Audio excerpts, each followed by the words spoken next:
Hey everybody, welcome back in the shed. I'm Troy, this is Dave. Hello. And the 2024 nominees for the Rock and Roll Hall of Fame were recently released. Usually the Hall of Fame inducts around 7 nominees. So I think we're going to go ahead and go down the list and then narrow our picks down to the 7 we think should get in. And the rest, we should take a back seat. You know, the Hall of Fame has been notorious over the years for excluding a lot of acts that were deserving and putting some in that I don't think necessarily were deserving. And especially during the Jan Winter era.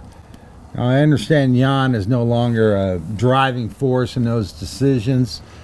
And since he's been, excluded, we've seen a lot more deserving artists get in. So what we're going to do is we're going to go down the list, name an artist, and I guess give them the thumbs up or a thumbs down whether we think they are worthy of being in the Rock and Roll Hall of Fame. Yeah, we're going to give a yay or nay, and I think all the artists are deserving, but you got to draw the line, and only so many people can get in. And historically, a lot of bands that I thought should have been in never made it. Exactly, especially Motley Crue. Los Lobos, another one. All right, well, let's just do it. The first one on our list is Mary J. Blige. I'm going to say a nay. So I'm going to say a nay too. All right. Mary J. Blige is great, but she's only been eligible for I think 10 years. Mm-hmm. So she's going to have to take a back seat. I agree. All right. And I don't even know, I couldn't sing one Mary J. Blige song. I think I have one CD of hers. Yeah. But yeah. She's talented, but yeah, of course, nay. All right. The next one on the list is Mariah Carey. What are you going to say? I'm going to say a nay. I'm going to say nay. All right. Mariah is undoubtedly very talented, and she's got an incredible voice. But, Mariah was never my jam. And especially around Christmas time. If this was the Rock and Roll Christmas Hall of Fame, yeah, of course, should be number one on the list. Yeah. But I'm going to say, take a back seat, Mariah. I agree. Number 3 is Sher.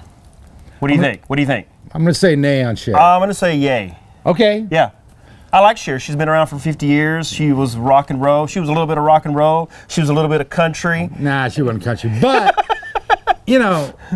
Sonny and Cher were huge. And then, I remember Cher in the early 70s. She had those, like, Gypsies, Tramps, and Thieves and, some of these other songs. But really, she had to come back, and she had that one song called Believe. Yeah. Which was the first song ever that they ever used auto-tune. Auto-tune, yeah. And we're still paying the price for that. Exactly. And, I actually despise auto-tune. I can't stand it. I do too. It's overused, and it's in so much. If it's used as another instrument, I think it's okay. She did but when everybody uses it on every song these days, it's a little too much. So much, pop music and hip-hop music is just auto-tuned to death. And it takes away from someone who can really sing. Exactly. And Cher could sing. So she did it as kind of a gimmick, but I'm going to say nay, but that's fine. I'm going to say yay on that one. All right. Next one on the list is Dave Matthews Band. What do you think? I'm going to say nay. I'm going to say nay. All right. I own the Dave Matthews Band's first album, which was called Under the Table and Dreaming. And I got to say, man, from a sound quality standpoint, that album is incredible. And it really, at the time, was so different from everything else. And I really dug it when I got it. I listened to it, but, I kind of grew tired of him. Yeah. And I understand that he's got a huge following, and they're huge on the jam band circuit. But, I kind of tired of him pretty quickly. I never liked Dave Matthews Band. I couldn't stand his voice. He's one of those bands. I mean, I actually like U2 better than Dave Matthews Band. I wouldn't put him in the same category. But anyways, I'm going to say a nay on Dave Matthews Band. Same for me, too. All right. The next one on the list is Eric B. and Ramin. What's the guy's name? Rakim. Eric B. and Rakim. I don't even know who that is. Well, I'm going to say a yay. for that. Oh, I'm going to say nay, because I've never heard of them. I have no idea who these people are. Now, maybe if I heard the song, I would know who they are, I guess, but I don't know what song they sing. Well, they've been around for a long time. And, you know, I can't really count myself as a fan, per se. What kind of music is it? It's rap, hip-hop Okay, kind of stuff. okay. But they're real influential in that realm. I mean, going back to the 80s. And if there's, you know, one of the bands on this list, there's another one, but I'll give it to them because they weren't that prototypical stuff that we heard back in the day where it was all about flashing cash and chicks and all that kind of stuff. So, no, they're you know, worthy. So I'm going to give them a yay. And I give them a nay. Okay. The next one on the list is Foreigner. Absolutely a yay. Big time yay. Yeah. It's about time. I mean, I don't know how many times they've been nominated, but it's about time. I don't know. This might be the first. And, you know, in that Jan Winter era I was talking about, there were so many bands that sold so many albums. Like, you know, look at like Journey and Chicago and Rush and all these bands, and they never even got nominated. And a lot of what got them nominated and inducted was the fan write-in vote. Yeah, I love Foreigner. Like I talked about this on a previous episode. Foreigner Hot Blooded was the very first like album that was a rock album that I bought in 1978. I was like 7 years old. Right. And I played that. I still have it. It's at home right now, and it's scratched to hell. Well, you know, Foreigner sold like 80 million albums worldwide. Wow. Yeah. And they've been eligible since 2002. And you can't deny, I mean, they have a dozen hits that everybody knows. Yeah. But they were lumped into that sort of, you know, category that historically got excluded, but the tide has turned, and we're looking more at classic rock as being very significant in, you know, the history of rock and roll, and they are definitely deserving. It's about time, yeah. So let's get the rules straight real quick. So it has to be 25 years from when the band formed before they can be nominated? No. Or what? How does it work?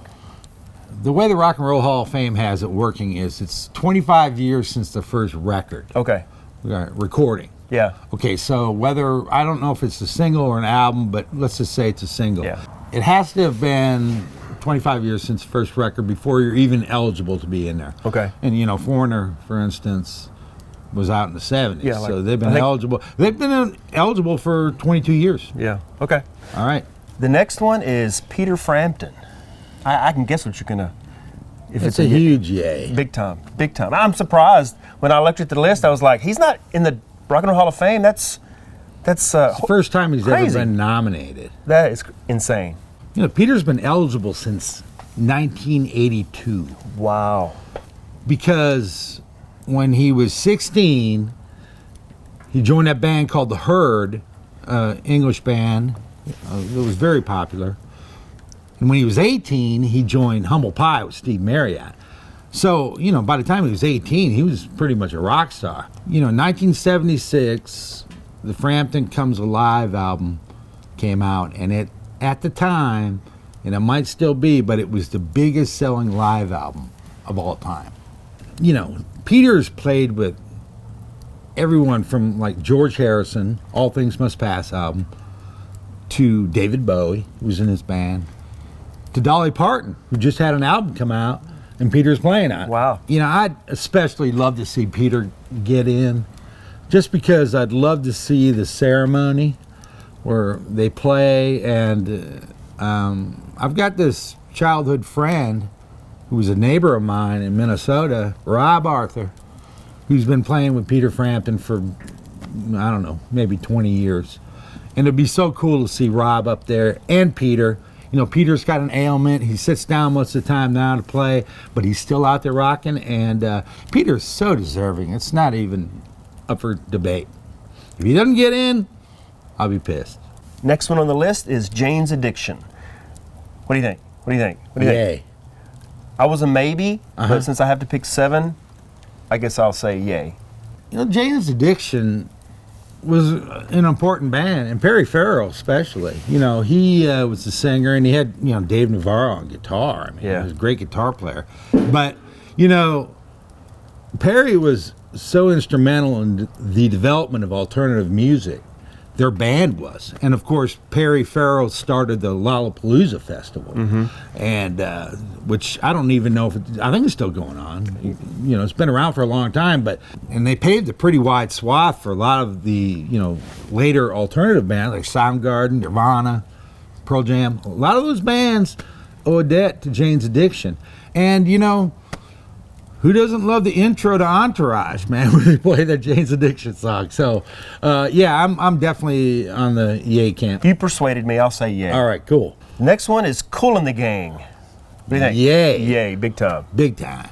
Yeah, we got to give it up for Kool and the Gang. I mean, they're so funky and cool, and, they first recorded in '68, so they've been eligible for 30 years. I can't believe it's taken this long to get Kool and the Gang up there. I can't either.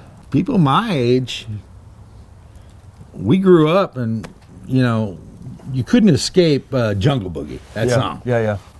Of course, Tarantino used it in Pulp Fiction beautifully. But Kool and the Gang, yay. Yeah, and their song Celebration, I picked as #1 on a previous episode of our top 3 party songs. Yes. So, yeah, Kool and the Gang. All right. Definitely yay. Yay. The next one is Lenny Kravitz. What do you think? Over the top, yay.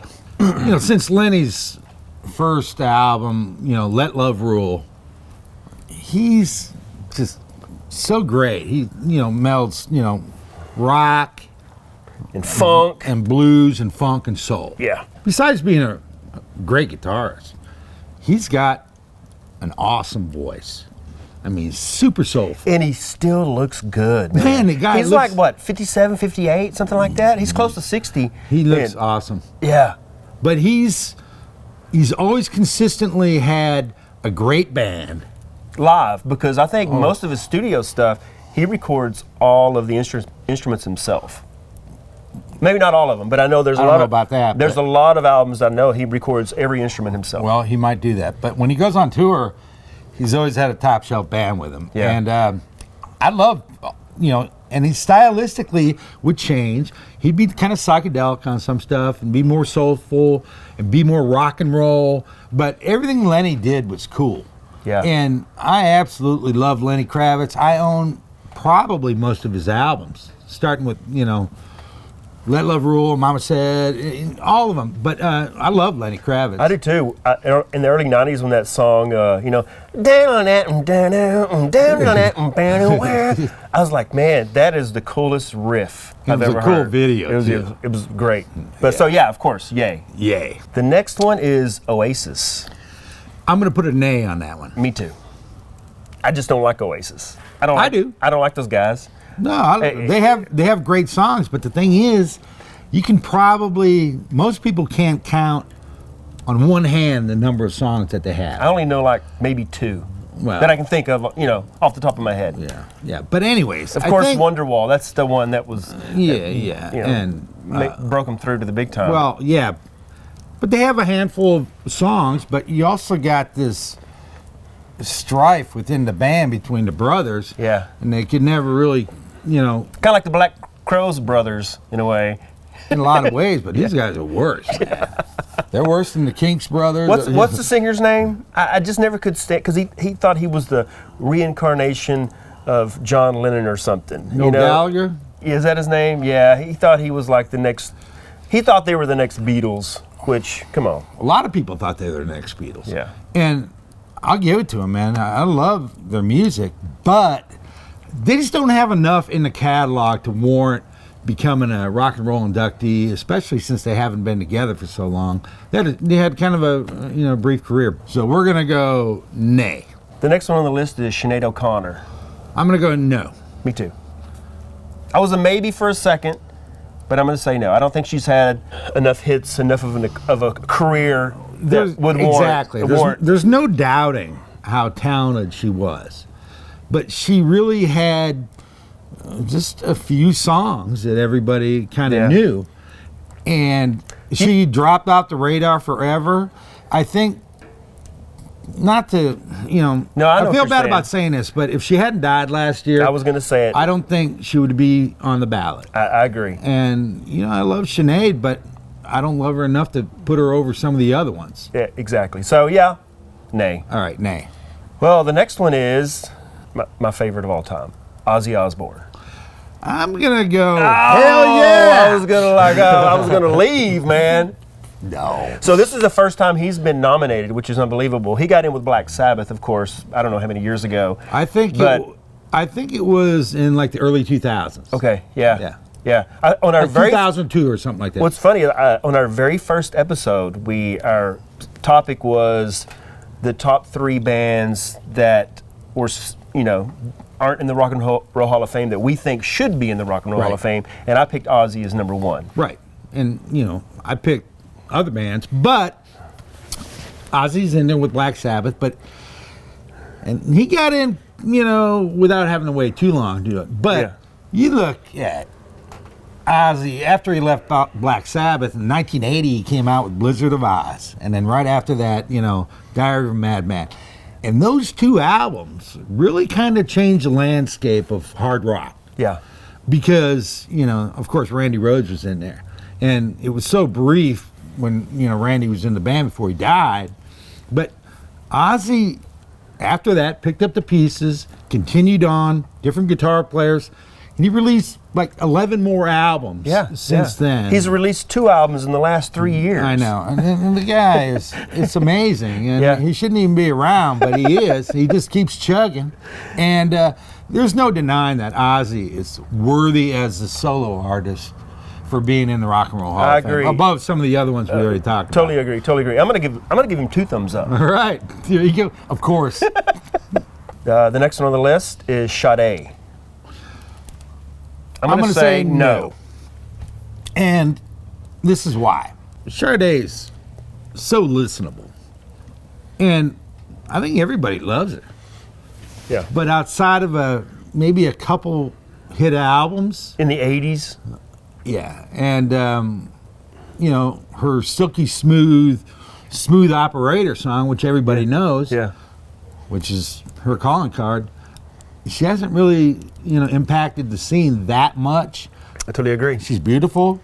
I love her singing, but let's be real. Exactly. I mean, she doesn't have enough in her catalog to warrant being in as a nominee for the Rock and Roll Hall of Fame. Yeah, of course. Nay on that one. Nay. The last one on the list is A Tribe Called Quest. Well, it's going to be a nay. Me too. If you've been keeping track, we're going to pick 7. We've already got to pick I think 7. we've already picked our 7. Another band that was influential in hip hop and probably maybe down the road or something, maybe worthy of getting in because they have had longevity, but we got to draw that line somewhere, and I'm not really hip to the music. This is another one of those bands that I don't know their songs. Maybe I've heard their songs. Right, we're a but I have couple old farts. no idea what mean, they sing. I've heard of the band forever, but I don't know what they sing. Yeah, I don't same know here. their songs. It's one of those things where it's off my radar. I can't really critically, talk about them. And, we had to pick 7, and I think the 7, at least I picked, and I think probably what you did, are, good choices. Yeah. So let's read off our 7 real quick. Okay. Read your 7 off, then I'll read mine off. All right. My 7 are going to be Foreigner, Eric B. and Rakim, Peter Frampton, Jane's Addiction, Kool and the Gang, Lenny Kravitz, and Ozzy. I think our lists are almost the same except for Sher. Yeah, Sher. So my top 7 are Sher, Foreigner, Peter Frampton, Kool and the Gang, Lenny Kravitz, Ozzy, Jane's Addiction. Well, those are our 7, what we think are worthy for the induction into the Rock and Roll Hall of Fame. I'd be interested to see how it finally comes out. I guarantee you we're not going to be 100% because there's a lot of politics and a lot of other stuff that goes into it. So maybe after, I think they have the induction ceremony like in the fall sometime, but they haven't picked a date yet. So maybe we'll come back with another episode and we'll talk about some of the bands that made it and some of the bands that didn't make it, and we'll see if our list matches their list or how close it matches. Yeah. But anyways, I hope you enjoyed this episode, and we'd really love to hear your comments and who you think is worthy or not worthy to get in there Just stick with the worthy, because we'll do the math and figure out if it's not worthy. But yeah, that's cool. Anyways, yeah. Thanks for watching In the Shed, and make sure to subscribe to the channel, like this video, and share it with your friends. We got some merch. I'll leave a link below. You can get some shirts and all kinds of cool stuff. And we'll see you next time in the Shed. All right, later, guys.